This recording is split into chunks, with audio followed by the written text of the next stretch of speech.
네, 오늘 이 시간에는 그리스도의 인성에 대해서 함께 살펴보도록 하겠습니다.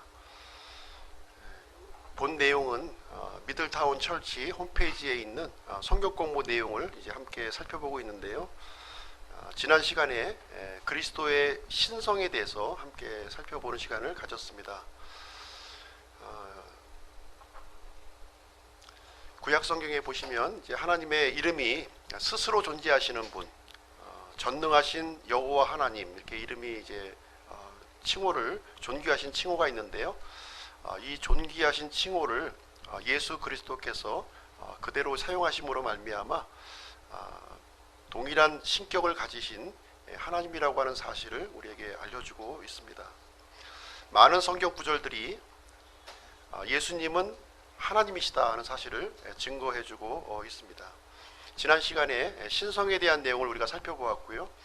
오늘 이 시간에는 예수님의 인성에 대해서 말씀을 전하려고 합니다. 역시 성경의 많은 구절에서 예수님의 이 인성에 대해서 우리에게 알려주고 있습니다. 예수님은 하나님이실 뿐만 아니라 사람이셨다, 이렇게 우리에게 알려주시고 있는데요. 성경 기록을 통해서 우리에게 이제 증거를 해주시고 있습니다. 특별히 예수님께서는 자신을 가리켜서 사람이라고 이렇게 불러주셨습니다. 요한복음 8장 40절에 보시면 사람인 나를 이렇게 하면서 사람임을 분명하게 알려주셨고요. 마태복음 13장에 보시면 마리아의 아들로서, 그리고 마태복음 1장 1절에 보시면 아브라함의 아들이요 다윗의 아들로서 기록이 되어 있습니다. 그리고 누가복음 3장에 보시면 아담의 아들로 우리에게 표현을 해주고 있습니다. 그리고 예수님의 이 신성과 인성을 동시에 알려주는 구절도 있는데요. 그 구절을 한번 찾아서 읽어보시도록 하겠습니다. 이사야서 9장 6절 말씀입니다. 이사야서 9장 6절.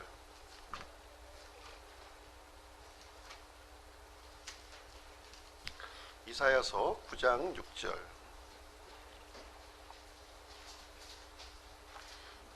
구약성경 846쪽이고요. 한 목소리로 같이 읽어보겠습니다. 시작. 이는 한 아이가 우리에게 태어났고 한 아들을 우리에게 주셨는데 그의 어깨에는 정권이 놓이고 그의 이름은 놀라우신 이, 좋은 자, 강하신 하나님, 영존하신 아버지, 평화의 통치자라 할 것이기 때문이라. 그래서 여기 보시면 한 아이, 한 아들이 신격을 갖추신 하나님이심을 우리에게 알려주고 있습니다. 한 구절 더 보실게요. 미가서 5장 2절도 한번 보겠습니다. 미가서 5장 2절.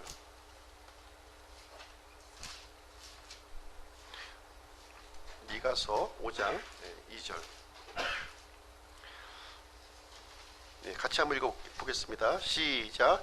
그러나 너 베들레헴 에브라다야, 내가 유다의 수천 가운데 적을지라도 이스라엘에서 치리자가 될 자가 내게로 나아오리라. 그의 나아감은 옛적부터 있었으며 영원부터 있었느니라. 여기 보시면 메시아가 이제 그 태어나실 장소를 우리에게 알려주고 있는데요. 베들레헴 에브라다라고 우리에게 알려주고 있습니다. 바로 이분이 영원부터 존재하시는 분이시다 하는 것을 우리에게 알려주고 있습니다. 구약 성경은 이제 오실 메시아에 대해서 알려주고 있고요. 신약 성경은 오신 메시아, 그리고 앞으로 오실 메시아에 대해서 기록하고 있습니다. 구약 성경을 통해서 이 메시아가 사람의 몸으로 오실 것을 우리에게 기록을 해주고 있습니다. 영원하신 하나님께서 어떻게 사람의 몸을 입으실 것이냐, 이 부분은 참으로 신비 중에 신비예요. 보이지 않는 하나님, 그 영원하신 하나님, 그리고 이 우주보다 광대하신 하나님께서 이 창조물인 사람의 몸을 입으신다고 하는 것은 이것은 신비 중에 신비가 됩니다. 어떻게 하나님께서 하나님이시면서 동시에 사람이 되실 수 있는가 하는 부분을 이제 우리가 살펴보고자 합니다. 구약 성경에 보시면 메시아는 메시아는 하나님과 사람의 두 가지 속성을 다 가지고 계시다 이렇게 기록을 해주고 있습니다. 사람으로서의 혈통도 갖고 계시고요, 또 하나님으로서의 기원도 갖고 계심을 우리에게 알려주고 있습니다. 한 말씀을 찾아볼 텐데요, 예수님과 바리새인 간의 이제 대화의 내용인데요, 이 대화를 통해서 이 메시아와 이 관련된 이 아주 놀라운 사실을 우리는 발견을 해 볼 수가 있습니다. 마태복음 22장인데요. 마태복음 22장을 한번 보겠습니다. 마태복음 22장.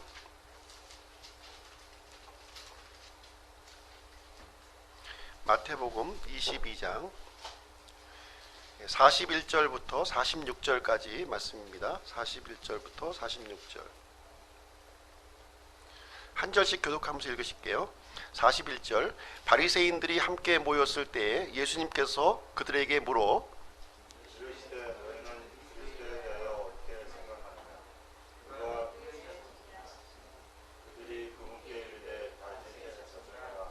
그분께서 그들에게 이르시되 그러면 어찌 다윗이 영 안에서 그를 주라 부르며 이르되 주께서 내 주께 말씀하시기를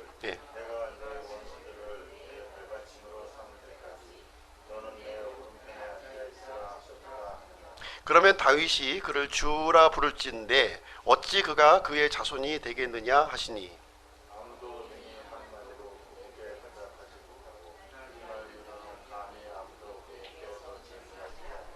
예, 이 대화를 통해서 이제 예수님께서 이 그리스도 메시아가 이 두 가지 속성을 이제 가지신다 하는 사실을 이제 알려주고 있는데요. 이 바리새인들은 이 내용을 이제 이해를 하지 못하고 있는 거죠.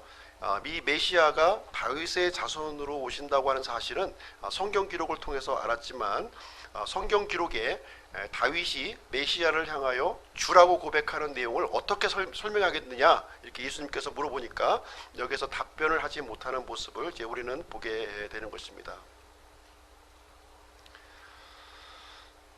이 메시아, 성경에 기록된 메시아는 이 인성의 기원이 바로 다윗의 자손으로 오신다는 거예요. 인성의 기원으로 보았을 때, 그러나 신성의 기원으로 보았을 때는 다윗의 주님이 되신다 이렇게 말씀을 해주고 있고요, 바로 하나님이시다 하는 사실을 우리에게 얘기해주고 있습니다. 그래서 이 메시아는, 이 오실 메시아는 육체의 모습으로는 다윗의 자손이요, 그 기원으로는 하나님, 다윗의 주 아도나이가 되신다, 이 얘기를 예수님께서는 알려주고 있는 것입니다. 그래서 이 메시아 그리스도는 인성을 갖고 계시다는 거예요. 인성을 갖고 계시다는 것을 말씀하고 있습니다. 그래서 인성에 관련된 이 그리스도에 대해서 함께 이 시간에는 살펴보는 그런 시간을 갖도록 하겠습니다. 첫 번째로 하나님께서 사람이 되시는 이 방법을 이제 성육신이라고 하는 방법을 통해서 이 땅에 이제 오셨다고 하는 사실입니다. 그래서 예수님은 성육신 하신 하나님이시라는 거예요. 이 성육신이라고 하는 것은 하나님이 이 사람의 몸을 입으셨다 하는 뜻이 되겠습니다. 예수님은 항상 하나님이셨고요, 하나님이 아니신 적이 단 한 번도 없으셨습니다. 그러나 예수님은 사람의 몸으로 이렇게 출생을 이제 하셨다는 거예요. 그러나 이 출생이 출발점은 아니었고요, 출생의 출발점 이전에는 아버지 하나님과 함께 계셨다 이렇게 말씀을 해주고 있는 것입니다. 그래서 요한복음 17장 5절에 보시면 성육신 하시기 이전에, 사람의 몸으로 태어나시기 이전에는 아버지 하나님과 영광 중에 함께 계셨다 이렇게 우리에게 말씀을 해주고 있는 것입니다. 그래서 예수님은 지금 사람의 몸으로 2000년 전에 오셨지만 실질적으로 그 신적인 기원에 있어서는 처음부터 영원하신 하나님이셨다 하는 사실을 우리에게 말씀해 주고 있습니다. 그래서 영원전부터 계셨던 그 하나님께서 역사의 한순간 사람의 모습으로 이 땅에 오신 건데요, 바로 이 사건을 성육신 사건이라고 우리가 이제 부르고 있는 것입니다. 그래서 요한복음 1장 14절에 보시면 말씀이 육신이 되어 우리 가운데 거하심에 이렇게 기록이 되어 있는 것입니다. 영원부터 계셨던 아들 하나님께서 사람이 이제 되셨고요, 이 마리아라고 하는 이 처녀를 통해서 태어났으며 사람의 일원이 되었다 이렇게 말씀하고 있습니다. 그래서 예수님이 오신 것은 이렇게 어떤 허상이나 환상을 통해서 오신 것이 아니라 사람과 같이 똑같은 출생의 과정을 거쳐서 인류 역사 가운데 들어오신 분이라고 하는 사실입니다. 예수님은 살과 피와 뼈로 된 참된 육체를 가지고 오신 분이 되겠습니다. 디모데전서 3장을 한번 가서 보시겠습니다. 디모데전서 3장.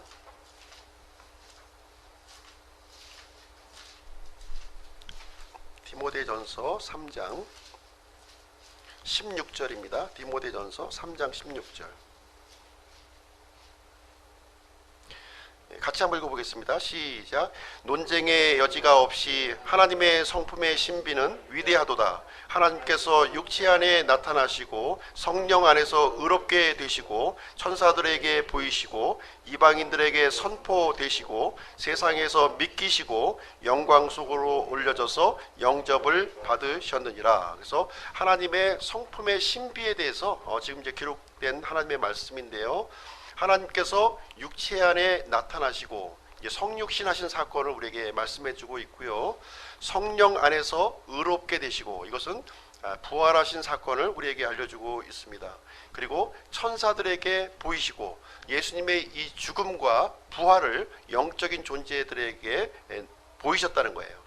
그리고 이방인들에게 선포되시고, 사실 예수님은 이제 이스라엘의 하나님으로서 오셨는데 이 은혜의 복음이 이제 이방인들에게로 이제 흘러 넘어갔다, 이렇게 말씀하고 있는 것이고요. 그래서 세상에서 믿기시고 영광 속으로 올려져서 영접을 받으셨느니라. 그래서 예수님의 승천하신 사건을, 이렇게 예수님의 이 사역을 함축적으로 이렇게 알려주고 있는 말씀인데요. 이것이 신비라는 거예요. 신비. 하나님의 성품의 신비다, 이렇게 말씀을 해주고 있습니다. 특별히 디모데전서 3장 16절에 보시면 하나님께서 육체 안에 나타나시고 이렇게 기록이 되어 있는데요. 개역 성경에는 그는 육신으로 나타난 바 되시고 이렇게 기록이 되어 있어요. 그래서 하나님께서 육체 안에 나타나신 것은 신비예요. 그렇죠? 그러나 여기서 그는 육신으로 나타나신 바 되었을 때 이 그는 예수님이거든요. 예수님이 육체로 태어나신 것은 신비가 아닌 거예요. 그렇죠? 하나님이 육체를 입으신 건 신비지만 예수님이 육체를 입으신 건 신비가 아니라는 겁니다. 그래서 개역 성경은 이 예수님의 이 신격을 지금 이제 낮추고 있는 이런 모습을 우리는 보게 되는 것입니다. 보통 이제 애벌레가 이제 나비로 이렇게 변태하는 과정을 우리가 겪게 되는데요. 우리는 이 내용을 통해서 이 하늘에 날아다니고 있는 이 나비가 한때는 나비가 아니었던 때가 이렇게 존재했다는 거예요. 그 사실을 우리가 알 수가 있는 것이고요.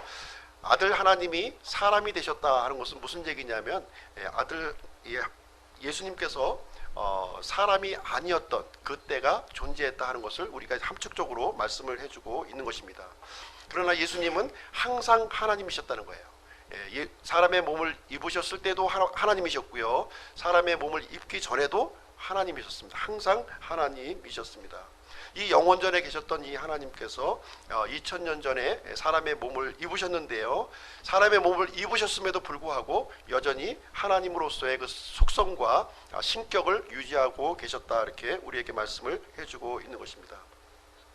그래서 하나님께서 사람으로 되셨다 하는 것을 묘사하는 이 특별한 단어, 이것을 우리는 성육신이라고 이제 우리가 부르고 있는 내용이 되겠습니다. 그래서 예수님은 사람의 몸을 입고서 이제 십자가에서 죽으셨고요. 또 죽음에서 또 부활하셨고 또 승천하여 지금 현재는 하나님 보좌 우편에 지금 앉아 계십니다. 그래서 예수님을 믿는 모든 신자들은 이런 고백을 해야 돼요. 예수 그리스도는 육체 안으로 오셨다고 하는 사실을 우리가 시인해야 된다고 하는 사실입니다.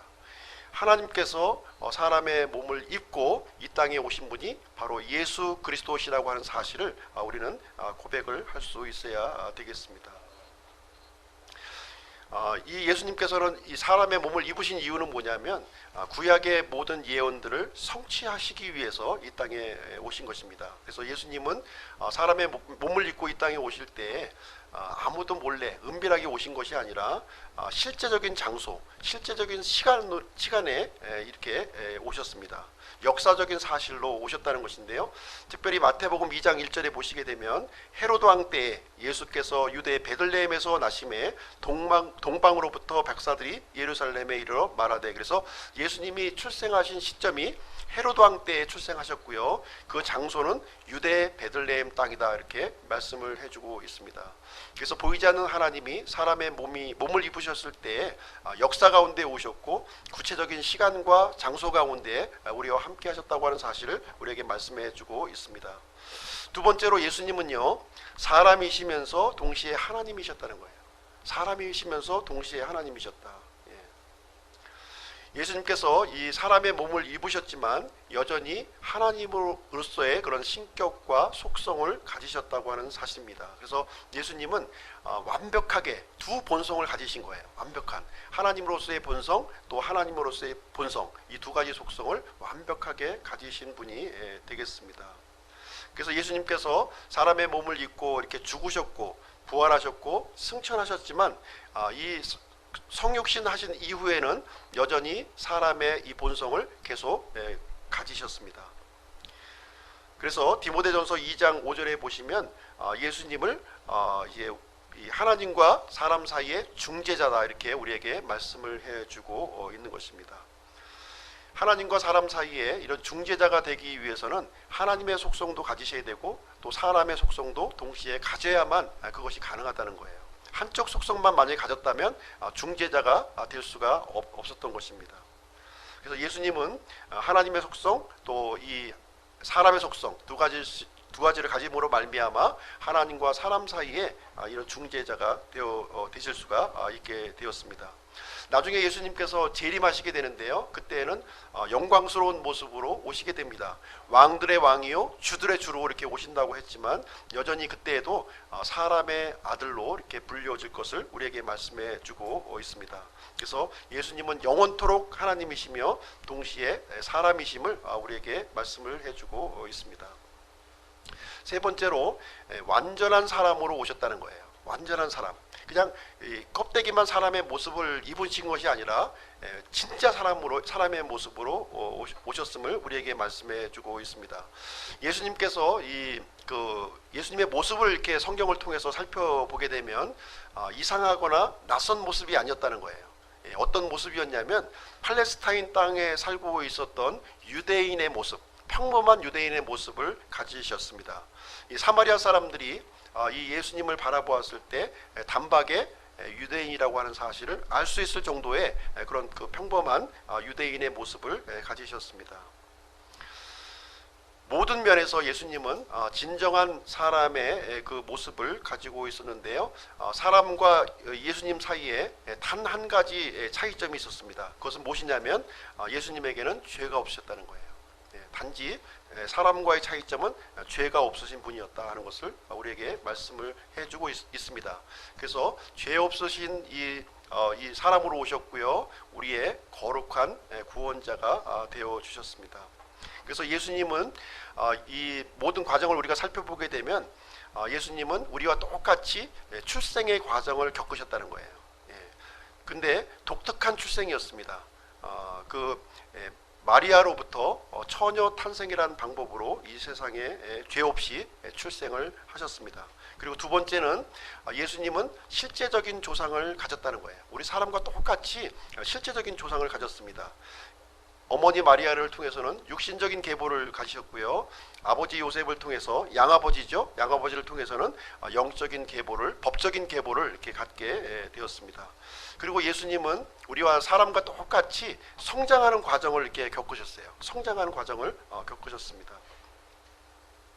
육체적으로도 성장했고요, 정신적으로도 성장을 했고, 또 사회적인 관계에서도 성장이 되었고, 영적으로 성장하는 그런 과정을 겪으셨습니다.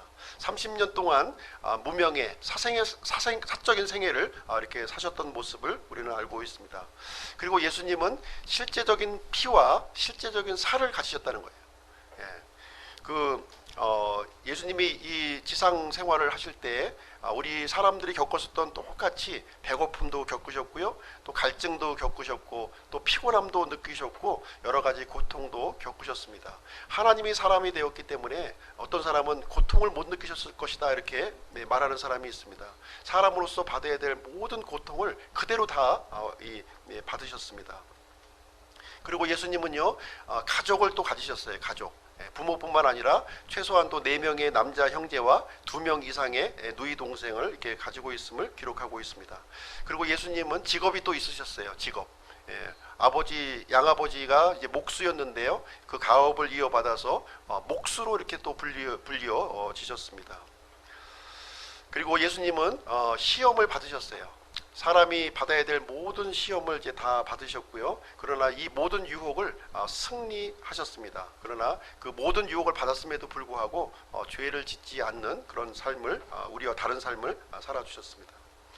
그러면 보이지 않는 하나님께서 왜 이 비천한 사람의 몸을 입으셔야 했는가 하는 것입니다. 그 영광스러운 하나님께서 왜 육체를 입으셔야만 했는가 하는 것을 말씀을 드리도록 하겠습니다. 성경은 그 이유를 우리에게 분명하게 알려주고 있는데요, 죄인들을 구원하시기 위해서 예수님은 이 세상에 오셨다 이렇게 기록을 하고 있습니다. 이 죄인들을 구원하기 위해서는요, 죄인들을 위해서 죽으셔야만 했다는 거예요. 죽으셔야만 했습니다. 죄 없는 한 사람은 한 사람의 죄를 대속할 수가 있는 거예요. 그렇죠? 성육신을 통해서 많은 사람들, 하나님께서 사람이 되심으로 말미암아 많은 사람들을 위해서 죽을 수 있는 그런 몸을 가지실 필요가 있었다고 하는 것입니다. 그래서 이 죄인을 구속하기 위해서, 수많은 사람들을 죄인들에 구속하기 위해서 죄 없는 영원한 몸이 필요했는데, 그래서 성육신이 필요했음을 우리에게 말씀을 해주고 있는 것입니다.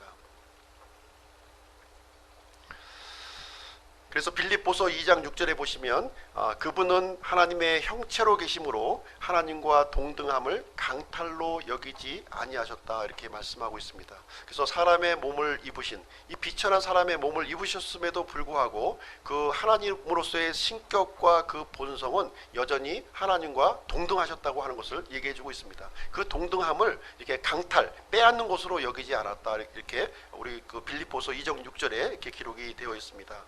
예수님은 이 자신의 몸을 사람들의 이 대속물로 이렇게 주시기 위해서 예수님은 천사들보다 더 낮아지셨고요, 이 비천한 사람의 몸을 입으시게 되었음을 우리에게 말씀해 주고 있습니다. 그래서 예수님께서는 죽음의 고난, 이 죽음이라고 하는 이 고난을 당하기 위해서 죽을 수 없는, 영원히 사는 이 하나님께서 죽을 수 있는 사람의 몸을 입으셨음을 우리에게 말씀해 주고 있습니다.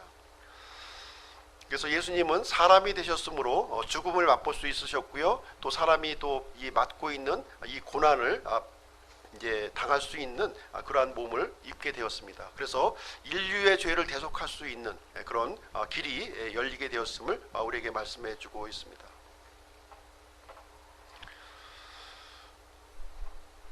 예수님께서 이제 영원하신 예수님께서 사람의 몸을 입으심으로 말미암아 자기 스스로를 제한하셨어요. 하나님과 동등한 분이시지만 자기 몸을 이렇게 스스로 제한하신 모습을 우리는 이제 살펴보게 되는데, 이 구약 성경을 통해서 이제 하나님의 속성을 이렇게 살펴보시게 되면 하나님은 졸지도 아니하시고 주무시지도 아니한다 이렇게 기록하고 있습니다. 그러나 예수님은 사람의 몸을 입고 이 땅에 오셔서 주무시는 모습을, 배 안에서 이 고물을 베고 이제 주무시는 모습을 우리는 발견하고 있습니다. 그리고 이사야서를 통해서 보시면은 하나님은 기진하지도 아니하시고 피곤하지 아니하신다 이렇게 말씀하셨는데요, 사람의 몸을 입으신 이 예수님은 또 피곤해하셨고 또 지친 모습을 우리에게 보여주셨습니다. 요한복음 4장에서 보시면 우물가의 여인을 이제 만나기 위해서 이 지쳐서 고단한 몸을 이 우물가에 걸터 앉아 있는 그 예수님의 모습을 우리는 발견하게 됩니다. 그리고 하나님은 모든 것을 아시는 분이에요. 모든 것을 아시는, 전지하신 분이십니다. 그러나 사람의 몸을 입고 오신 예수님은 모르는 일이 있었다는 거예요. 모르는 일이 있었습니다. 한 가지 모르는 일이 있었는데 그것은 무엇이냐면 육신을 입으시는 동안만 그 제한된 지식을 사실 갖고 있었는데요.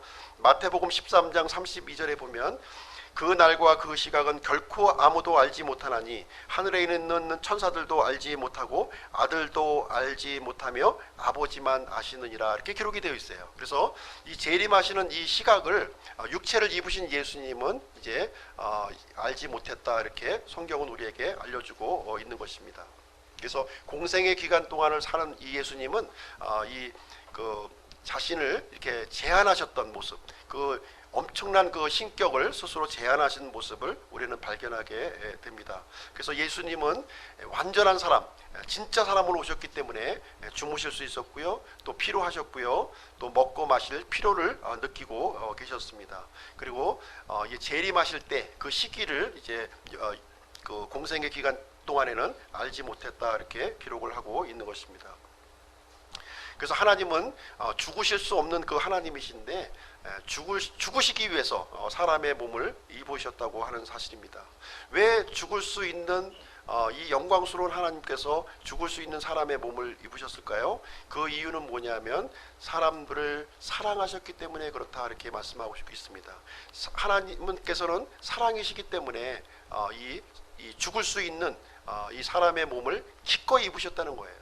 우리 사람도 이 개미를 살리기 위해서 개미가 될 수 있겠습니까? 개미가 될 수가 없을 거예요. 그러나 이 사람보다 더 위대하신 하나님은 우리 사람들을 사랑하셨기 때문에 죽을 수 있는 사람의 몸을 입으셨다, 이렇게 말씀하고 있는 것입니다. 우리 다 같이 요한일서 4장 말씀을 한번 보시겠습니다. 요한일서 4장. 요한일서 4장 10절. 요한일서 4장 10절. 같이 읽으실게요. 시작. 우리가 하나님을 사랑하지 아니하였으나 그분께서 우리를 사랑하시고 자신의 아들을 보내사 우리의 죄들로 인한 화해 헌물로 삼으셨나니 여기에 사랑이 있느니라. 하나님의 사랑이 여기 있다, 이렇게 얘기하고 있습니다. 단순히 이 창조주께서 사람의 몸을 입으셨을 뿐만 아니라 자신을 낮추셨고 또 이 원수와 같은 원수된 이 사람을 위해서 십자가 위해서 화해 헌물이 되어 주셨는데 바로 여기에 하나님의 사랑이 여기에 있다, 이렇게 사도 요한은 우리에게 말하고 있는 것입니다.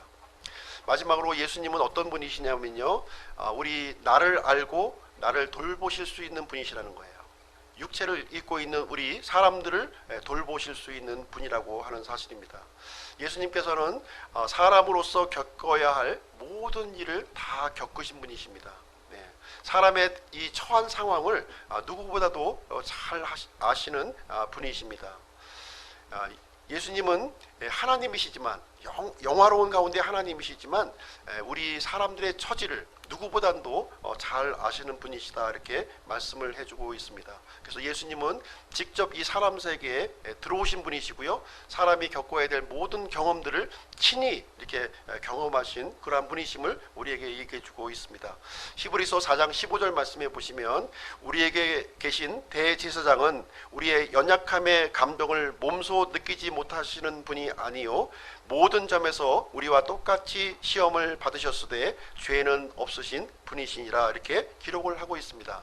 예수님은 이 사람의 몸을 입으시고 우리가 받아야 될 모든 경험, 이 감정, 느낌들을 그대로 다 받으셨다, 이렇게 말씀하고 있습니다. 하나님은 이 사람의 문제를 다 알고 계신다는 거예요. 멀리 계셔서 이렇게 동떨어진 하나님이 아니라는 겁니다. 우리 사람들과 함께 하셨고 역사 가운데 함께 계셨고 사람의 모든 일들을 다 알고 계시는 분임을 이렇게 말씀해 주고 있습니다. 우리가 겪고 있는 우리가 말 못하는 모든 고민과 이 걱정들을 주님께서는 다 이해하고 계신 분이라고 하는 사실을 우리에게 말씀해 주고 있습니다. 예수님은 어떤 분이시냐면요, 고통받는 것이 무엇인지 알고 계신 분이라는 거예요. 고통받는 것이 무엇인지 알고 있습니다. 특별히 이 십자가의 죽음을 이제 당하시면서 이 죽음의 고난이 어떤 것인지 친히 이것을 경험하신 분이 되겠습니다. 두 번째로 예수님은 어떤 분이시냐면요, 주목받지 않고 거절당하는 것이 무엇인지 또 아시는 그런 분이 되겠습니다. 예수님께서, 창조주 하나님께서 자신의 백성에게로 왔어요. 이스라엘 백성에게 왔지만 그 이스라엘 백성들로부터 거절당하는 그런 경험을 당하신 분이 되겠습니다. 세 번째로 예수님은 조롱받는 것이 무엇인지 아시는 그런 분이십니다. 예수님께서 십자가에 못 박혀 달리셨을 때 수많은 사람들이, 또 이스라엘의 종교 지도자들이 예수님을 조롱했던 모습을 우리는 기억을 하고 있을 것입니다. 그리고 예수님은요, 믿지 않는 자를 사랑하는 것이 무엇인지 또 알고 계신 분이에요. 예수님의 육신의 형제들이 정작 이 예수님을 알아보지 못하고 믿지 않았다 이렇게 얘기하고 있습니다. 그럼에도 불구하고 자신이 육신의 형제들을 사랑했던 모습을 우리는 이제 보게 되는 것입니다. 그리고 예수님은요, 사랑하는 사람의 이 무덤 앞에 서서 그 슬픔이 어떠한 것인지 알고 계신다 이렇게 말씀을 해주고 있습니다. 이 죽은 나사로의 이 무덤 앞에서 그 신음하고 괴로워하는 그 고통을 이렇게 친히 보여주셨습니다. 그리고 예수님은요, 자기 스스로 이렇게 일하는 것이 무엇인지 알고 계시는 분이었어요. 이게 빈둥빈둥 이렇게 계셨던 것이 아니라 목수의 일을, 아버지의 그 가업을 이어받아서 목수의 일을 이렇게 하셨던 분이 되겠습니다. 공생애를 살기 전에는 목수의 일을 이렇게 하셨습니다. 그리고 예수님은 친한 친구로부터 배반당하는 것이 무엇인지 알고 계신 분이라는 거예요.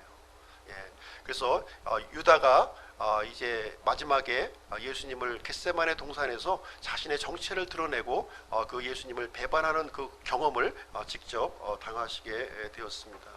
그리고 예수님은 가장 소중했던 그 동료로부터 버려짐을 당하는 것을 또 경험을 하셨어요. 예수님께서 십자가에 못 박히셨을 때 3년 동안 그렇게 따라다녔던 그 제자들이 이렇게 뿔뿔이 흩어지는 그런 것을 친히 이제 경험을 하셨습니다. 그리고 예수님께서는 죄로 말미암아 가져오는 엄청난 분열을 또 알고 계시는 그런 분이 되겠습니다. 예수님께서 십자가에서 죽으실 때 하나님 앞에서 하나님의 이 저주의 심판을 자기의 몸에 한 몸에 담으면서 엘리 엘리 라마 사박다니 나의 하나님이여 나의 하나님이여 어찌하여 나를 버리셨나이까 하고서 이렇게 부르짖는 모습을 우리는 이제 보게 되는 것입니다. 그리고 예수님은 심지어 이 땅에 살면서 어떤 그 말을 들었냐면 마귀 들린 자라고 하는 그런 말을 들었습니다.